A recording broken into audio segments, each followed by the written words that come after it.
easy in the sense na she's a food lover, she runs her restaurant, she has her own money. So, she's an achiever. So, in that sense, okay na ako. Second, hindi pinahirapan ni Direk Chito because it's the story of the women. There's just one scene with a man. One scene handing him a shirt. And that's it. Likod lang niya, nakita nyo. And side of his face. So, hindi naging mahirap kasi wala kang kailangan i-portray na relationship. So, in that sense, it was not difficult for me. And I didn't have to internalize or prepare. Diba, nakakaloka naman ko in-internalize mo yun. So, ano siya, it was easy to embrace the role because there were 4 other women with me. And yun, and I think naging madali for us because we knew we were in it together. Dun sa etiquette for mistresses naman po, ano po yung etiquette na pwede pong magamit po ng wife para makip nila yung man nila? Yung sa akin kasi, very telling now, when Rob, her partner, had spent his birthday in, I think, in the script we said, I'm not sure kung Amanpulo o Balisin ang sinabi doon, pero with his family. And Balisin ba ako yan? Maiintindihan mo na family, meron siyang family and all. Tapos nung umuwi, sinabi nung parang our cook, or yung the one helping me and assisting me while I was cooking, said na, Ma'am, every time na magluluto kayo para kay Sir Rob, ang pakiramdam ko, daig pa yung catering natin. And I said, oo naman, he deserves that.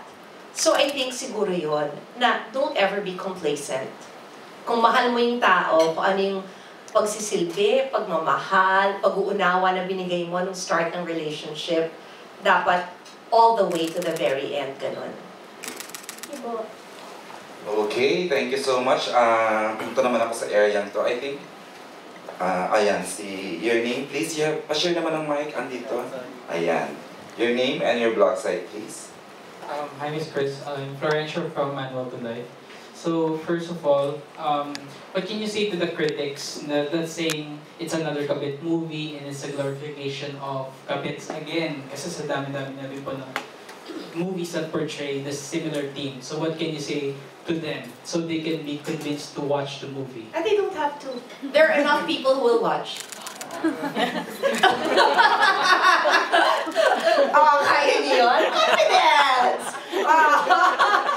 No, hello, we're opening in more than 200 theaters. Wow! So, we can write about that. Hindi, alam ko na yung mararamdaman mo from people you talk to, from places you go to, that there's, merong palpable excitement to watch Ay, it. sinabi mo pa. A lot of my friends are excited na. Thank you, EJ, Hindi, ito yung sabihin ko, kasi super naaliw ako. Nung Saturday, meron akong super pinagdadasal, not relating to this. Okay, anyway. And so I convinced the 2 kids, sabi ko, please pray with your mom. So, maaga kami, sabi ko, I want to be sure we're seated kasi napupuno talaga. This is in Padre Pio. So, may extension na silang ginawa dun kami. So I said, sit with me. And so, natapos ko yung half of the rosary, and then the mass started, and then 27 yung candles na nilight namin. 9 for each of us. 9 for Kuya, 9 for him, 9 for me. And then, half of the rosary, merong maliit na chapel in the back na feeling mo you're in Bethlehem kasi puro bato-bato at medyo madilim. So, nagdasal pa ako doon. And then, napansin ko, nung palabas na, so, napatagal yung dasal dahil may matinding hinihingi. And nag-thank you din pala. Meron ako isang matinding thank you and sabi ko, God, if it's not abusing you too much, please naman ito. So anyway, nung palabas ako, kasi you'll go through the back near the car, where the car park is. Tapos, goes to show sa Padre Pio, walang special treatment. Sinabihan ako ng guard, Ma'am, hindi po pwede mag-loading dito, labas po kayo. So, okay.